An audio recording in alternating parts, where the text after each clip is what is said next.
Mga kandidato ni Marcos Jr., hindi maganda ang kanilang kasaysayan sa pamilya man o sa lipunan.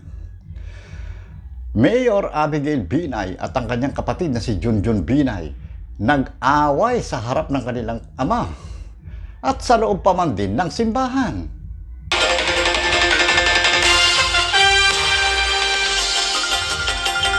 Narito na ang mga nagbabagang balita sa oras na ito. Nagkasagutan ang magkapatid na mayoral candidate ng Makati na sina Abi at Junjun Binay sa forum na inorganisa ng PPCRV kagabi. Pinakalma ng hepe ng Makati PNP at ni dating Vice President Jejomar Binay ang dalawa na nasa loob ng San Ildefonso Parish. At dahil nagkagulo na rin ang mga nasa loob ng simbahan, pinalabas ng mga pulis ang mga ito. Tinapos ng PPCRV ang forum pasado alas 9 ng gabi. Aminado si Dr. Arwin Serrano ng PPCRV na nagulat siya sa nangyari. Nadismaya rin ng ilang parishioner. Ano nga ba ang pinag-uugatan ng away ng pamilya? Ito ba'y dahil sa politika o dahil sa sobrang kasakiman? At wala na silang pinipiling lugar. Maging ang loob ng simbahan ay kanilang ninalapastangan dahil lamang sa kanilang sobrang kasakiman.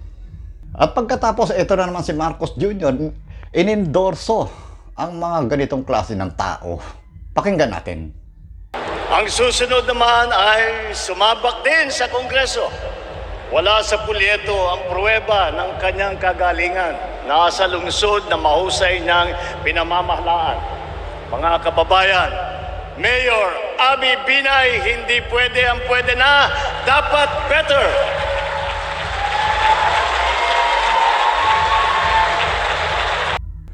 Politika lamang ba ang dapat nating tingnan dito?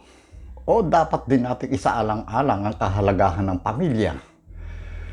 Na dapat sana'y ito ang mga maging role model. Sapagkat kung hindi mabuti ang pamilya, ay hindi rin mabuti ang kanilang magiging pangunungkulan sa ating bayan.